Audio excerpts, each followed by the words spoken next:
آل right جی, best of luck to you. 2 minute 30 second آپ کے پاس ہوں گے. 2 منٹ 15 سیکنڈ پہ پہلی بزر ہوگی اور پھر 15 سیکنڈ کے بعد دوسری بزر ہوگی. آپ کو اپنی تقریر کو ریپ کرنا پڑے گا ود ان 10 سیکنڈز. تو ٹوٹل آپ کے پاس ڈیوریشن ہے 2 منٹ 40 سیکنڈ کا. ٹھیک ہے جی, ڈن.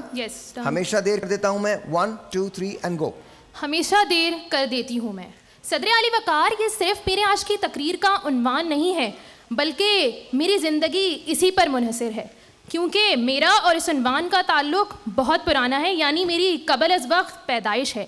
کیونکہ میری پیدائش ڈاکٹر کے بتائے ہوئے تاریخ کے پورے 1 ہفتے بعد ہوئی. صدر علی وقار, اس کے بعد میرا اور تاخیر کا کبھی نہ ختم ہونے والے سفر کا آغاز ہوتا ہے. پھر چاہے وقت پر موٹر کو بند کرنا ہو, یا پھر ابلتے ہوئے دودھ کو گرنے سے بچانا ہو, یا پھر صبح جلدی اٹھنا ہو, یا پھر رات کو جلدی سونا ہو, ہمیشہ دیر کر دیتی ہوں میں. صدر علی وقار, یہ صرف میرا مسئلہ نہیں بلکہ بحیثیت قوم ہم سب اس مرض میں مبتلا ہیں. جیسے کہ میرا درزی رشید, جو ہمیشہ یہ کہتا ہے کہ وہ ہمیشہ وقت پر کپڑے سی کر دے گا, لیکن کاش تک کبھی ایسا نہیں ہوا. یا پھر ہمارا وہ مزدور جو 3 دن کا ٹھیکہ لے کر 2 ہفتے بعد کام شروع کرتا ہے. یا پھر صدر علی وقار, ہمارا وہ دھوبی جو کبھی ہمیں عید پر کپڑے دھو کر نصیب نہیں کرتا. تو میں یہ کہتی ہوں کہ ہاں, ہمیشہ دیر کر دیتی ہوں میں. صدر علی وقار, ہمارے ساتھ آزاد ہونے والا ملک چاند پر پہنچ جاتا ہے اور ابھی تک ہماری گاڑی شارع فیصل کے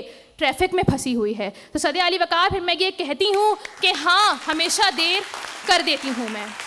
صدر علی وقار, ہمارے ترقیاتی منصوبے کا کیا ہی کہنا, وہ اتنے قلیل, میرا مطلب اتنے طویل مدت کا شکار ہوتے ہیں کہ ان کی داستان بیان کی جائے تو صبح سے شام ہو جائے. صدر علی وقار, ابھی کچھ عرصے کی ہی پہلے کی بات ہے کہ جب میں اسکول میں پڑھا کرتی تھی تو ریڈ لائن منصوبے کا آغاز ہوا. جب میں کالج میں آئی تو میں کیا دیکھتی ہوں کہ اس میں صرف پلرز کا اضافہ ہوا ہے, اور اس کے بعد جب میں یونیورسٹی یعنی ابھی دیکھتی ہوں تو ابھی بھی بھرائی کا کام جاری ہے. اب مجھے ایسا لگتا ہے کہ جب میرے بچے ہوں گے تو شاید وہ کام مکمل ہو جائے. صدر علی وقار, بچوں سے یاد آیا, میں میڈیکل کی طالبہ ہوں اور ہماری تعلیم بہت طویل ہوتی ہے.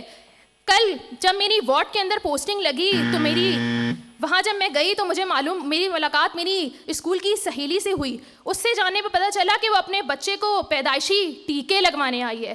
صدر علی وقار, جب میں نے یہ بات سنی تو میرے دل سے ایک سرد بری آہ نکلی کہ ہاں, ہمیشہ دیر کر دیتی ہوں میں.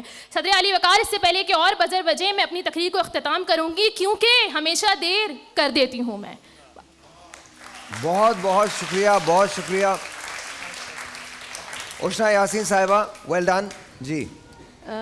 سب سے پہلی بات تو یہ کہ ان کے انداز میں تصنع نہیں تھا, بڑی بے ساختگی تھی, روانی تھی, اور 1-2 جگہ پر کچھ مسائل آئے ہیں آپ کی جانب سے, لیکن یہ کہ الحمدللہ آپ نے اس کو کر لیا پورا. سر, آپ جب کہہ رہی تھی اپنے الفاظ جو تھے آپ کے بہت تیزی سے جا رہے تھے, تو سننے والوں کو آپ الفاظ بہت اچھے تھے بعض وقت, مگر سننے والوں کو بہت ہی غور کر کے آپ کے کچھ الفاظ سننے پڑتے تھے.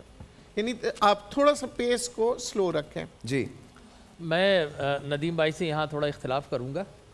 الفاظ بالکل ان کے کلیئر تھے, صرف معاملہ یہ تھا کہ چونکہ تقریری کمپٹیشن ہے, ہاں, لیکن یہ موضوع ایسا تھا کہ جس کے اندر ہلکا پھلکا اسٹائل بھی رکھنا تھا, تو یہ ان بٹوین رہی اور بہت اچھا موضوع کے مطابق ڈیلیور کیا. ماشاءاللہ, ویل ڈن. چلیے, بہت بہت شکریہ اشنا, تھینک یو سو مچ.